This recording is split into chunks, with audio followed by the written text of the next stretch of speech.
What up guys, it's Jake and Joe here. We're going to go through our top 10 tips for beginner boulders.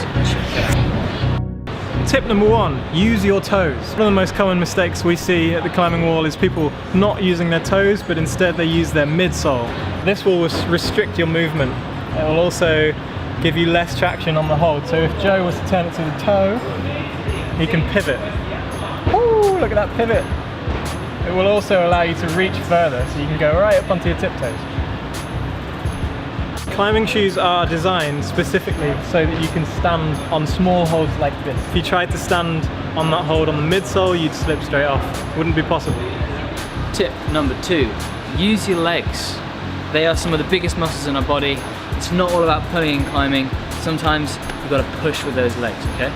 So climbing, we want to try and be as efficient as we can. Particularly on a slab wall, we're going to try and use our legs because they can really push us up this wall. So when I'm climbing here, I'm going to bring my weight over and really push up with my leg. I'm not just pulling up with my arm like this, okay? We're not dragging ourselves up the wall. It's also really important on the overhang that we use our legs to push us towards these holds. We're going to use a combination of push from the legs and a bit of momentum to swing ourselves towards the next hold. Number 3, climb with straight arms. And this ties in quite nicely with tip number 2. Climbing with bent arms will cause you to fatigue quicker. If you climb with straight arms, it allows you to relax and you can sort of hang on your skeleton. A good example of this is if you go to the supermarket and you're carrying your shopping bags home, how do you carry the shopping bags? Straight arms or bent arms? That's right, straight arms, because if you carry with bent arms, you're going to be so tired by the time you get home. Tip numero 4, read your route. There's no point finding the start holds, jumping on and just trying to work out along the way. You're going to waste energy, you're probably going to get your hands wrong, which means you're probably not going to get the top. Take some time before you start climbing, have a look where your route goes, try and work out what hand is going to go to what hold before you jump on the wall. It's going to make it a lot easier and you're going to get more sense.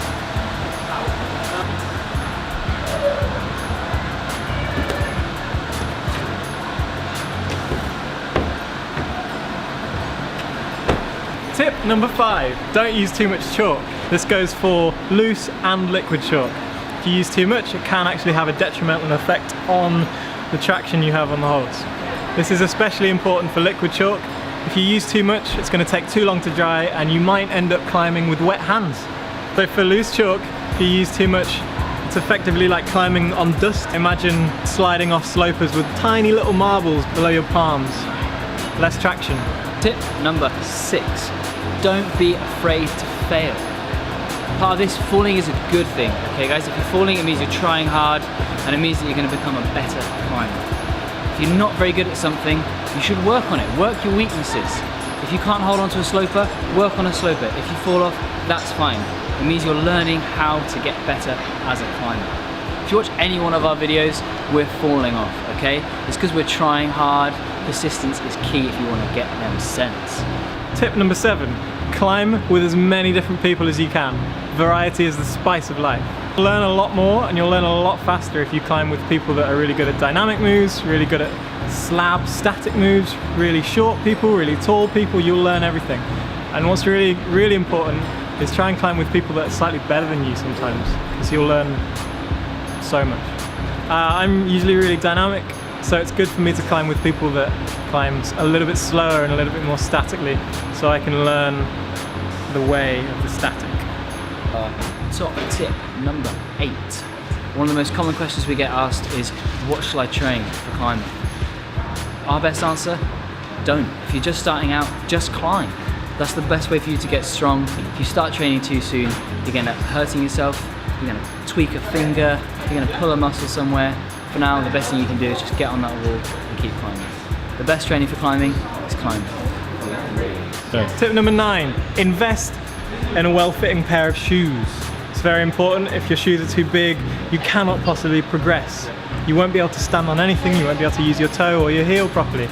If you fit them too small, you'll be in too much pain to progress. You won't even want to climb. So get them just right, make sure you get a professional to fit them for you. Finally, the most important tip of all, have fun. The best climber is the one with the biggest smile on their face. Never gonna give you up, never gonna let you down.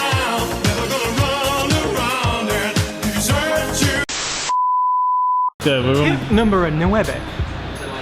No, Go. tip number 9. Here you go.